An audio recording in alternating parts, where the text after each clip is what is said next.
धीरे धीरे भूगर्भ जल को कहीं कहीं प्रदूषित करता है। दो प्रमुख ध्येय हैं हमारे। भूगर्भ जल जो एक तो जमीन के तल से नीचे है और एक जो जमीन के तल के ऊपर है, इन दोनों को कैसे शुद्ध रखें। रेवाखंड में जो हमारे बृहत्तर समुदाय का महत्वपूर्ण हिस्सा है, जनजातीय समुदाय, उसने नदियों को सुरक्षित रखने के परंपरागत उपाय निकाले हैं। कोई भी अपशिष्ट नदियों में नहीं जाता और नदियों को मां मान करके हम सम्मान करते हुए उन्हें शुद्ध रखने का प्रयास करते हैं। आप सभी को याद होगा, कुछ जो ज़्यादा उम्र के लोग हैं, जो लोग नदियों के किनारे रहते थे, वो नदी का पानी सीधे निकाल के पीते भी थे और उससे खाना भी बना लेते थे। आज वह दौर नहीं रह गया। हम लोग कुएं से पानी निकाल कर पीते भी थे, स्नान भी करते थे और खाना भी बनाते थे। आज वह दौर नहीं रह गया। हम लोग सरोवर में जाके नहाते भी थे और उसका पानी पी लेते।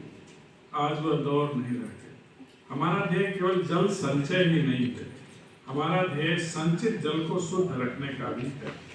और इस शुद्ध रखने के लिए जो केमिकल पदार्थ हैं, इसे जल में जाने से रोकना होगा।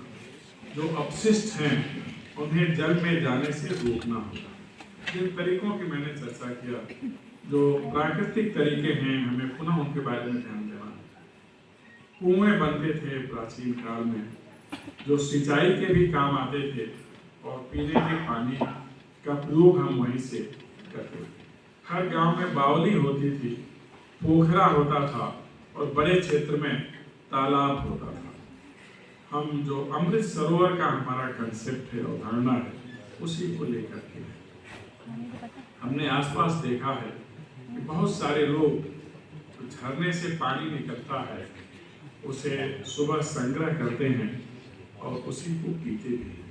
अर्थात आज भी प्राकृतिक धाराएं कितनी शुद्ध हैं, यह विचार का विषय है। जो विज्ञान से संबंधित यहाँ लोग आए हुए हैं, उनसे मेरा आग्रह है कि झरनों के केंद्र पर जाएं, जहाँ से झरने निकल रहे हैं। वहाँ से जो जलधारा ऊंचाई से नीचे की ओर आती है, जिनका प्रयोग गांव के लोग करते हैं, उसे पाइपलाइन के माध्यम से हम गांव तक लाएं, ताकि निरंतर उन्हें शुद्ध जल मिले। आज जल की हम प्रोसेसिंग करते हैं, प्रक्रिया होती है जल शुद्धिकरण की। अगर झरनों में कहीं से कुछ और तत्व मिल गए हैं, तो हम उनका शुद्धिकरण हर गांव में कर देंगे, क्योंकि जल पीने के लिए ज्यादा जरूरी है जितना जरूरी वह सिंचाई के लिए है। इससे न केवल जो यहाँ जल, जीव जंतु, जानवर, जंगल, जमीन की शुद्धता सुनिश्चित की जा सकेगी, अपितु जो पशु पक्षियां हैं, जानवर हैं, उनके लिए हम शुद्ध जल दे सकेंगे। 99% आइस कैप है, यानी ऐसा पानी जो ग्लेशियर में बंद है, उसको फ्रेश वाटर है पर हम उसको भी इस्तेमाल नहीं कर सकते। अब जो बचा 20% है, वो है ग्राउंड वाटर और मात्र 1% पानी नदियों और लेक्स में बहता है। तो जो नदियां हमको या सरफेस वाटर हमको बहता हुआ दिख रहा है, वो कुल पानी का सिर्फ 1% है और एक 20% मानी एक बड़ा फ्रेश वाटर का हिस्सा अंडरग्राउंड बचा हुआ है।